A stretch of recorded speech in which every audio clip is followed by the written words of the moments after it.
पार्वती ने परी को ऐसी धमकी दी कि सुनकर मेहर और तुलसी के होश उड़ गए। स्टार प्लस के सुपरहिट शो क्योंकि सास भी कभी बहू थी के नए प्रोमो ने दर्शकों के दिलों की धड़कनें बढ़ा दी हैं। इस प्रोमो में एक ऐसा सीन दिखाया गया है जो आने वाले एपिसोड्स में पूरी कहानी की दिशा बदल सकता है। ओम और पार्वती की शादी की सालगिरह का दिन पूरे परिवार के लिए बेहद खास है। हवेली में सजावट, रोशनी और फूलों की खुशबू ने पूरे माहौल को खुशनुमा बना रखा है। हर कोई मुस्कुरा रहा है। पुराने रिश्तों की मिठास फिर से महसूस की जा रही है।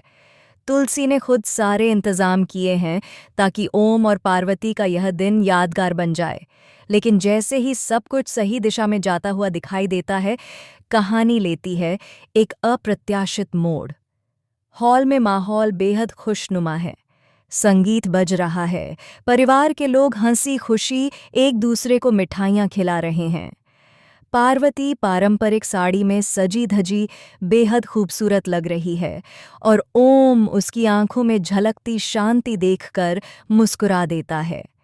इसी बीच मिहिर की एंट्री होती है, लेकिन उसके चेहरे पर एक अजीब सी बेचैनी साफ नजर आती है। तुलसी तुरंत समझ जाती है कि कुछ तो गड़बड़ है। वह मिहिर को इशारे से शांत रहने को कहती है, लेकिन मिहिर अब चुप रहने के मूड में नहीं है। वह सीधे पार्वती और ओम के पास जाता है और कहता है, मुझे आप दोनों से कुछ बहुत ज़रूरी बात करनी है, अभी इसी वक्त।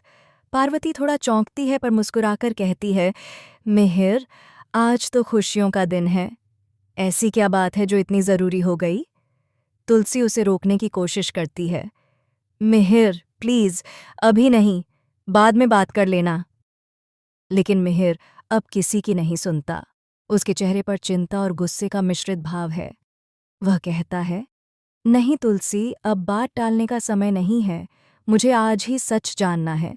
यह हवेली, यह प्रॉपर्टी आखिर कितने में बिकेगी? पूरा हॉल अचानक शांत हो जाता है।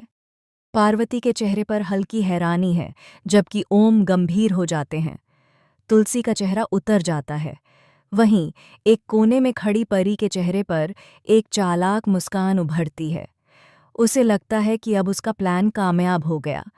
पार्वती कुछ देर चुप रहती है, फिर धीरे से अपने पर्स से एक लेटर निकालती है। वह लेटर मिहिर के सामने रखती है और शांत स्वर में कहती है, इस लेटर में जितनी रकम लिखी है उतने में हम यह प्रॉपर्टी बेचने को तैयार हैं। परी की आंखें चमक उठती हैं। उसे लगता है जैसे उसकी किस्मत का दरवाज़ा खुल गया हो। वह तुरंत आगे बढ़ती है और उन कागज़ों को लेने की कोशिश करती है, लेकिन तभी पार्वती की आवाज़ गूंजती है, रुको परी, इन कागज़ों को छूने की गलती मत करना। परी रुक जाती है। पूरा हॉल सन्नाटे में डूब जाता है। पार्वती आगे बढ़कर परी के करीब आती है और ठंडे, और तूने अगर इसे अपने नाम पर लेकर बेचने की हिम्मत भी की तो याद रख, पार्वती तेरी वह असली शक्ल सबके सामने उजागर कर देगी जिसे तू खुद आईने में देखने से डरती है। परी के चेहरे का रंग उड़ जाता है। मिहिर और तुलसी दोनों ही हैरान हैं कि आखिर पार्वती को परी की साजिश के बारे में कैसे पता चला। पार्वती अपनी बात जारी रखती है, मैं जानती हूं परी, तू क्या चाहती है। तू इस हवेली को बेचना चाहती थी ताकि इस घर की नींव तक हिला सके, लेकिन ओम और मैं इस घर को कभी नहीं बेचेंगे। यह हवेली हमारी पहचान है, हमारी यादों की निशानी है। इसकी हर दीवार ने हमारे रिश्तों के उतार चढ़ाव देखे हैं। इसे बेचना ऐसा है जैसे खुद के अतीत को मिटा देना, और मैं ऐसा कभी नहीं होने दूंगी। तुलसी की आंखों में आंसू भर आते हैं। मिहिर खुद शर्मिंदा नजर आता है क्योंकि अनजाने में वह भी परी के झूठे वादों में फंस गया था। पार्वती परी की ओर मुड़ती है और कहती है, अब अगर तूने इस घर की दीवारों को भी लालच से देखा तो मैं खुद तुझे इस घर से निकाल दूंगी। याद रख, पार्वती किसी को डराती नहीं, लेकिन अगर कोई उसके परिवार को तोड़ने की कोशिश करे तो वह रुकती भी नहीं। परी अब बिल्कुल खामोश हो जाती है। वह अपनी निगाहें झुका लेती है, लेकिन उसके मन में एक और साजिश जन्म ले चुकी है।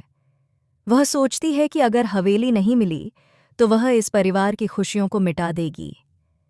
इधर तुलसी समझ नहीं पा रही कि अब आगे क्या करें।